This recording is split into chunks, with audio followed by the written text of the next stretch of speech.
주인이 머슴에게 아침마다 마당을 쓰라는 지시를 내렸습니다. 다음 날 아침 머슴이 마당을 쓸지 않은 것을 발견한 주인은 화가 나서 머슴을 불렀어요. 왜 마당을 쓸지 않았느냐?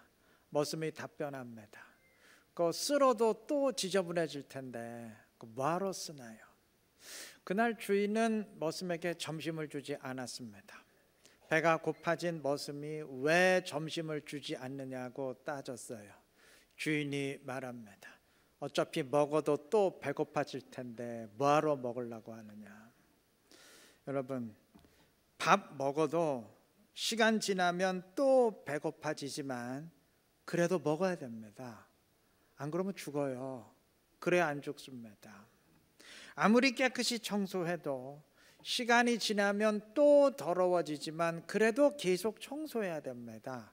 그래야 폐허가 되지 않습니다. 영적인 원리도 마찬가지입니다. 회개하고 돌이켰는데 또 넘어질 수 있어요. 또 회개하고 일어섰는데 또 넘어질 수 있어요. 똑같은 일 계속 반복될 수 있어요. 그래도 회개해야 됩니다.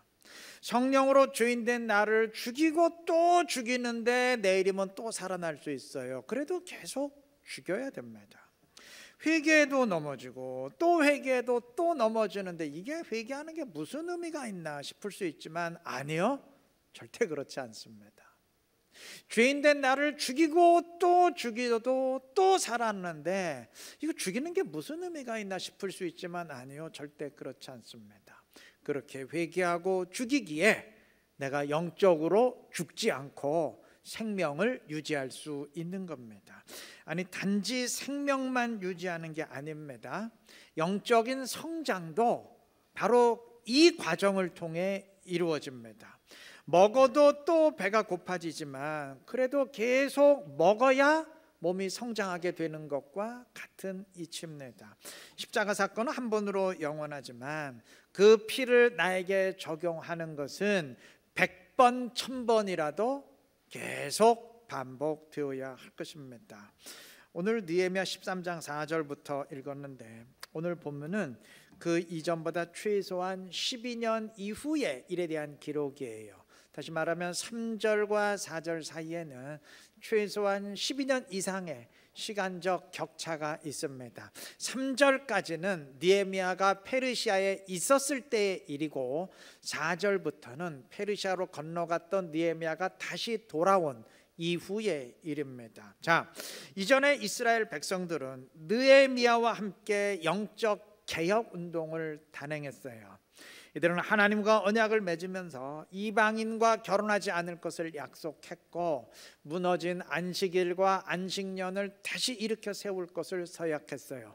또 11조를 들여서 성전을 회복할 것을 서약했습니다. 그리고 서약한 이 일들을 정말 그대로 다 순종했어요.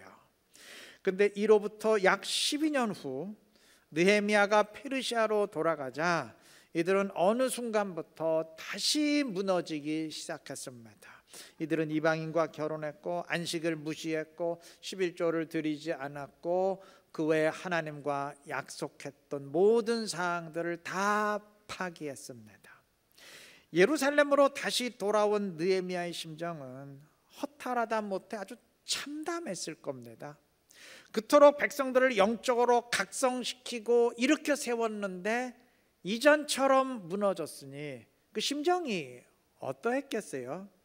차라리 처음 하는 일이라면 용기를 내겠는데 이거는 오랜 기간 세워놓은 것이 무너졌으니 허탈한 마음에 용기를 내기가 쉽지 않아요. 백성 스스로도 야, 우리는 해도 안 되는가 보다 포기하기 쉽습니다. 백성들이 말씀을 어기고 이방인과 통혼한 것은 에스라서와 느헤미야서에 기록된 것만 따져봐도 세 번째입니다. 세 번째예요. 그런데도 느헤미야의 태도가 어떠했느냐? 느헤미야는 포기하지 않고 다시 회개 운동 벌이고 다시 영적 각성 운동을 일으켰습니다. 세 번이 아니라 30번을 넘어졌다 한들 그는 다시 일으켜 세웠을 겁니다. 우리도 그래야 됩니다. 죄가 끈질기다면 나도 끈질겨야 됩니다. 나 자신도 100번을 넘어졌다 한들 다시 돌이키고 일어서야 되고, 다른 사람도 끈질기게 회복시켜야 됩니다.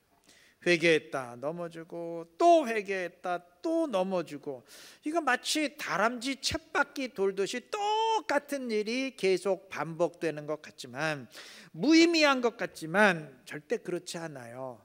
그러한 과정을 통해서 내가 점점 앞으로 나아가게 되는 것입니다. 여러분, 수레 아시죠? 수레. 요즘은 거의 수레 볼 일 없죠? 근데 리어카 있잖아요. 자, 수레 보시면요, 수레 바퀴는 그 바퀴만 보면 계속 같은 원을 그리면서 돌아갑니다. 그런데 바퀴가 그렇게 계속 같은 원을 그리기에 수레가 앞으로 나아가는 것 아니겠습니까? 영적으로도 마찬가지예요. 일어섰다가 또 넘어지고, 일어섰는데 또 넘어지고, 회개했는데 또 불순종하고, 또 회개했는데 또 넘어지고, 마치 수레바퀴가 돌듯 계속 똑같은 원만 그리는 것 같지만, 무의미한 것 같지만 그게 아니에요. 그 과정을 통해서 내가 점점 앞으로 나아가게 되는 것입니다. 똑같은 문제로 10번을 넘어졌어도 다시 일어서시기 바랍니다. 아니, 똑같은 불순종으로 100번, 1000번을 넘어졌어도 다시 일어서시기 바랍니다. 절대 무의미한 일 아닙니다. 애들 걸음마 배우는 거 보세요. 넘어졌다 일어서고, 일어서 또 넘어지고, 또 넘어지고, 또 넘어지고, 평균 2000번 넘어진다고 합니다. 무의미한 거 아니죠? 그 과정을 통해서 결국 어느 순간엔 일어서서 걷게 되는 것 아니겠습니까? 영적으로 넘어졌다 일어서는 것도 마찬가지예요. 이거 똑같은 죄 때문에 회개했는데 또 넘어지고, 또 회개했는데 또 넘어지고, 무슨 의미가 있나? 아니요, 그 과정을 통해서 앞으로 나아가게 될 줄로 믿습니다. 100번을 넘어졌다 한들 반드시 다시 일어서시기를 바랍니다. 그래서 내 영을 살리며 한 걸음 한 걸음 더 주님께 가까이 다가서는 지혜롭고 신실한 우리 모두가 되시기를 바랍니다. 느헤미야서를 읽으신 분이라면 이전에 느헤미야와 함께 영적 운동 벌일 때 그토록 신실하게 응답했던 이스라엘이 왜 이렇게 또 무너졌나, 어쩌다 이 지경이 됐나 의아할 수 있지만 그리 이상한 것도 아니에요. 이게 인간의 모습입니다. 인간의 모습이에요. 여러분, 카사노바라는 사람의 이름 들어보셨죠? 카사노바라는 시대의 바람둥이 이름 들어보셨죠? 플레이보이의 대명사격인 사람인데, 여러분 혹시 그 사실 아세요? 이 사람이 한때는 수도사로서 수도 원장까지 했던 사람이라는 사실 아십니까? 믿기지 않겠지만 사실입니다. 이 사람은 이탈리아의 법학 박사로서 한때 수도사이기도 했는데 훗날 그런 방탕한 행각을 벌였어요. 전혀 조화될 수 없을 것 같은 이야기들이 한 사람의 삶에서 들려질 수 있는 것, 이게 인간의 특징입니다. 소설 지킬 박사와 하이드 씨는 인간의 이러한 양면성을 고발하기 위해서 쓰여졌다고 하는데 정확한 고발입니다. 인간은 얼마든지 선한 지킬이면서 동시에 난폭한 하이드가 될 수 있습니다. 신화에서는 짐승이 인간이 되기 위해서 100일 동안 마늘과 쑥만 먹었다고 하는데, 인간이 짐승처럼 되기 위해서는 100일 기다릴 것도 없어요. 하루아침에도 가능한 일입니다. 우리 속에는 선한 인간의 모습도 있고 짐승 같은 인간의 모습도 있습니다. 1000번제를 드리며 오직 하나님만 바라보았던 이스라엘의 지도자와 이스라엘 역사상 최초로 우상을 숭배했던 지도자는 서로 다른 사람이 아닙니다. 자기를 죽이려는 사울 왕을 끝까지 용서했던 사람과 자기 범죄를 덮기 위해서 우리아와 그의 부하까지 집단적으로 살인 교사했던 사람은 다른 사람이 아닙니다. 똑같은 사람입니다. 인간은 천사나 악마 어느 한쪽이 아니라 천사이면서 동시에 얼마든지 악마일 수 있는 존재입니다. 우리 모두 구원받은 하나님의 자녀이면서 동시에 아직 죄의 본능을 그대로 지닌 죄인 아닙니까? 내 속엔 내가 너무나 많아요. 예전에 그런 노래도 있었죠. 내 속엔 내가 너무나 많아. 말 그대로 내 속엔 내가 너무나 많습니다. 내가 원하는 나도 있지만 내가 정말 원치 않는, 싫어하는 나도 있습니다. 사도 바울이 로마서 7장 21절에서 고백하는 것이 바로 이것입니다. 내가 한 법을 깨달았노니 곧 선을 행하기 원하는 나에게 악이 함께 있는 것이로다. 선과 악이 항상 같이 있어요. 사도 바울이 무슨 정신분열증 환자였기 때문에 이렇게 고백한 게 아닙니다. 인간인 이상 그 누구도 어쩔 수 없는 고백입니다. 명심해야 됩니다. 가룟 유다도 한때는 예수님의 신뢰받는 제자였고 사탄도 한때는 천사였습니다. 이를 명심하고 늘 경각심을 지니고 깨어있는 사람이 지혜로운 사람입니다. 반대로 나에 대해서 나는 절대 확실해, 자신만만하다는 것은 그만큼 영적으로 무지하다는 증거입니다. C.S. 루이스가 쓴 스크루테이프의 편지라는 책에서 악마 스크루테이프는 조카 악마에게 편지를 쓰면서 이렇게 말합니다. 내가 제일 걱정하는 것은 기독교 환자가 처음 회심했을 때처럼 자신만만한 결심들을 남발하지 않는다는 것이다. 듣자 하니 앞으로 계속 선한 일만 하겠다는 자신만만한 약속들도 더 이상 하지 않는다구나. 이거 상황이 여간 심각한 게 아니다. 내가 자신만만하게 스스로에 대해 장담할 때 악마는 미소를 띄웁니다. 이제 게임은 끝났다. 승리를 확신합니다. 반대로 내 속에 또 다른 내가 있음을 깨닫고 경각심을 지닐 때 사단은 근심합니다. 그리고 주님은 기뻐하십니다. 내가 누구를 기쁘게 하는 사람이 되어야 하겠습니까? 답은 다 아시죠? 겸손히 깨어 있으므로 사단을 근심시키고 주님의 기쁨이 될 수 있는 지혜로운 우리 모두 되시기를 바랍니다.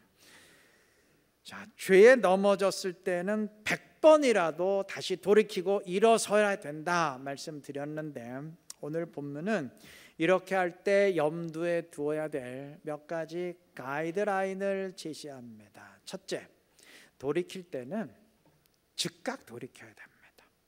회개할 때는 즉각 회개해야 됩니다. 빠르면 빠를수록 좋습니다. 질질 끌 필요 없어요.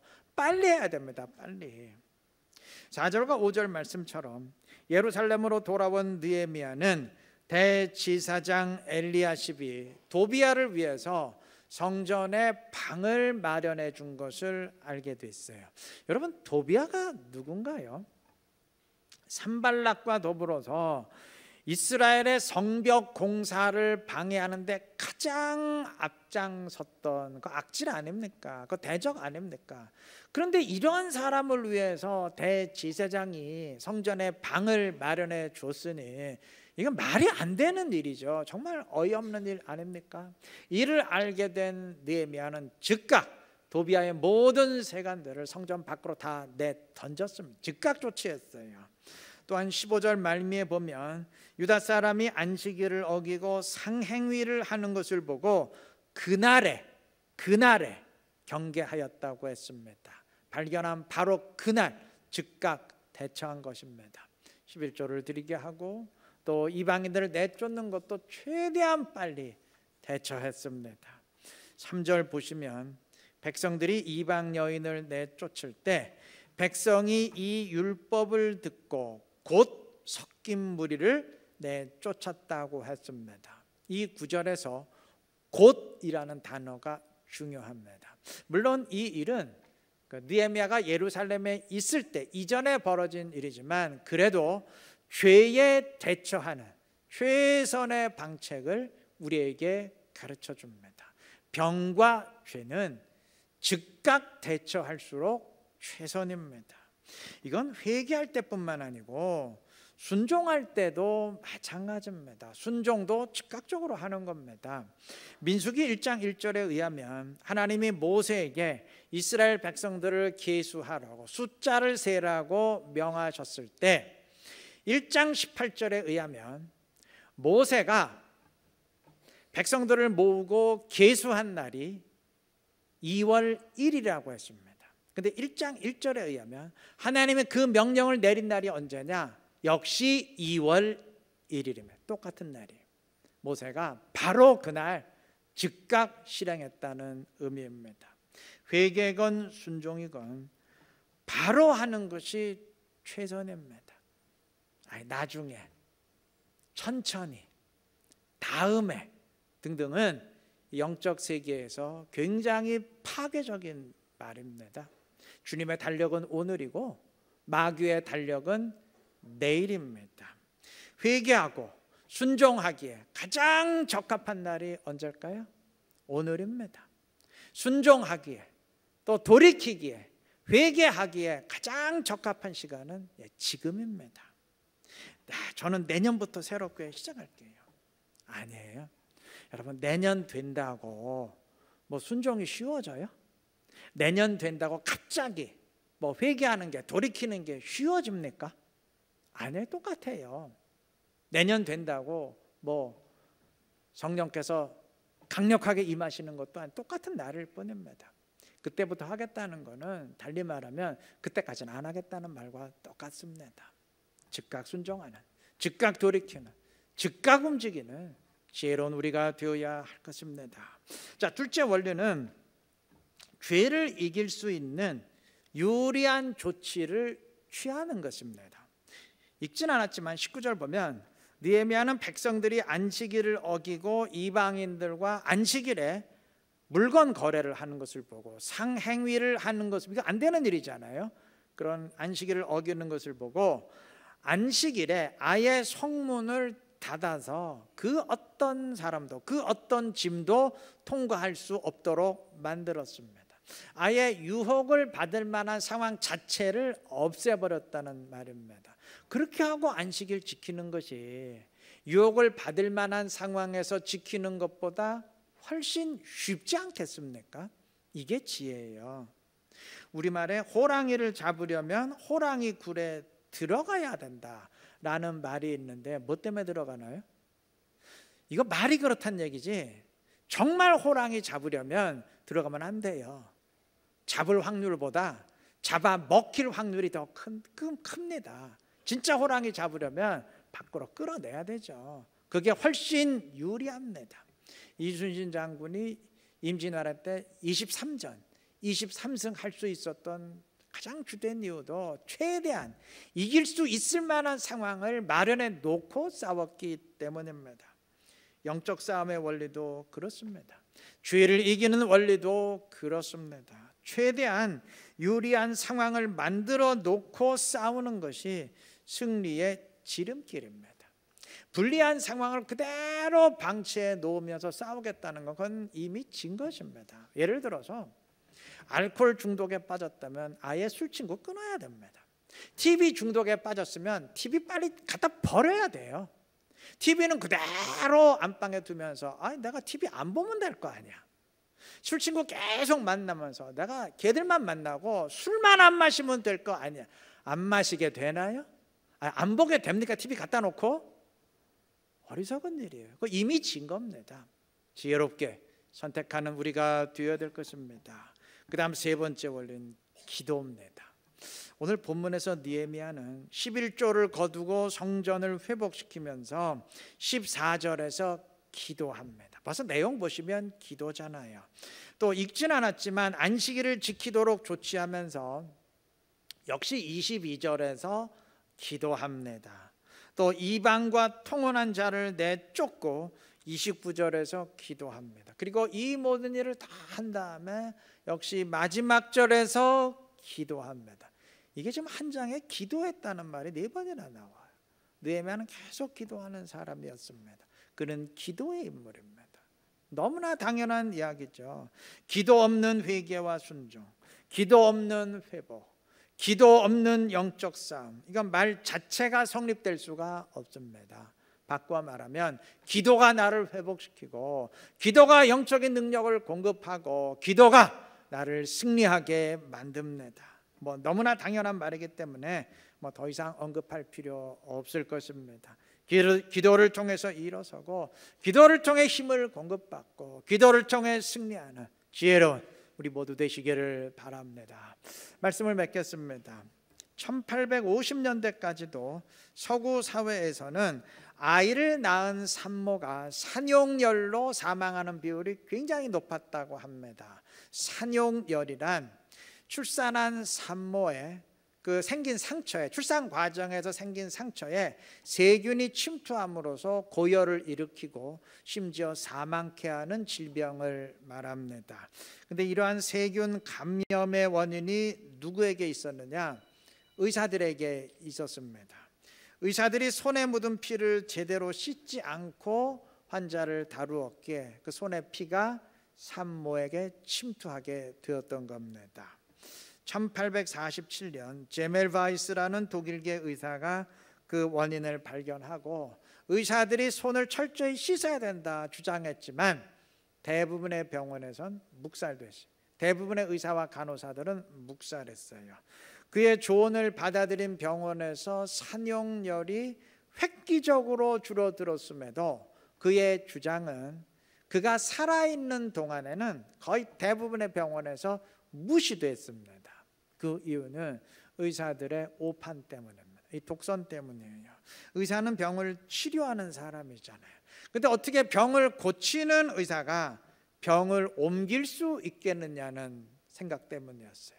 환자를 살리는 의사가 어떻게 환자를 죽일 수 있겠느냐, 그 생각 때문이었습니다. 당시 의사들은 의사의 손에 묻은 피는 심지어 거룩하다는 생각까지 지니고 있었습니다. 그러한 독선이 수많은 사람들을 죽였던 겁니다. 오늘 마지막에 이 이야기를 하는 이유는 이런 식의 일들이 영적 세계에서도 얼마든지 일어날 수 있기 때문입니다. 아니, 일어나고 있기 때문입니다. 본문에서 도비아를 성전에 들인 사람은 다른 사람이 아니었어요. 4절과 7절 말씀처럼 대제사장 엘리야십이었습니다. 여러분, 제사장은 영적인 기둥입니다. 그런데 이 기둥이 무너졌고 그로 인해서 백성들까지 오염시키게 됐습니다. 생명을, 영혼을 살리는 사람이 영혼을 죽이는 사람이 되었다는 말입니다. 우리 시대도 그럴 수 있어요. 영혼을 살려내는 것이 교회고, 교회를 이끄는 사람이 목회자이지만 교인들을 영적으로 회의에 빠뜨리는 장본인이 목사가 될 수 있고, 사람들로 하여금 나는 절대 예수 안 믿는다 결심하게 만드는 사람들이 교회의 교인들일 수 있습니다. 그러면서도 스스로에 대해서 우리는 사람을 구원하는 사람들, 영혼을 살리는 그리스도인인데 어떻게 우리가 사람을 죽인다고 할 수 있느냐 오판할 수 있어요. 하나님은 당시 기준으로 성직자가 아닌 일반 사람이었던 느헤미야를 들어서 대제사장을 책망했습니다.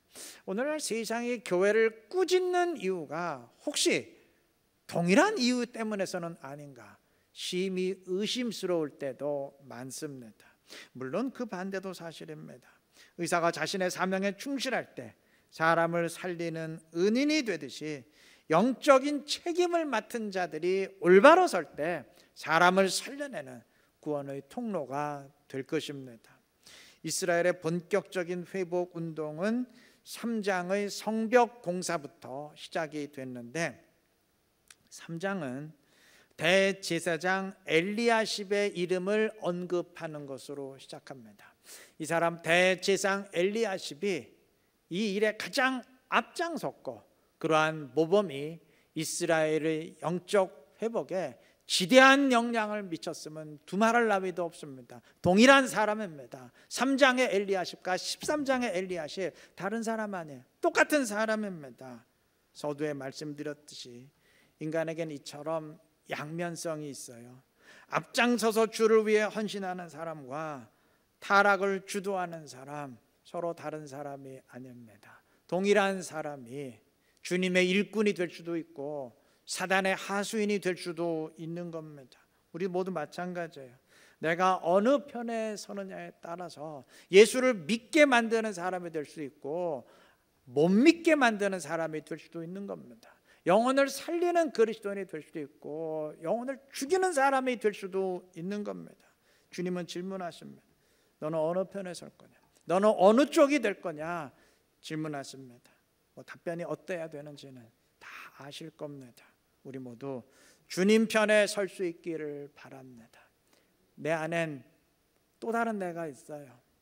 나는 하나님의 자녀이면서 동시에 죄인입니다. 죽이십시다. 성령으로 죄인된 나를 죽이십시다. 죽이고 또 죽이고 계속 죽이십시다. 그래서 하나님의 자녀로 살아갈 수 있기를 바랍니다.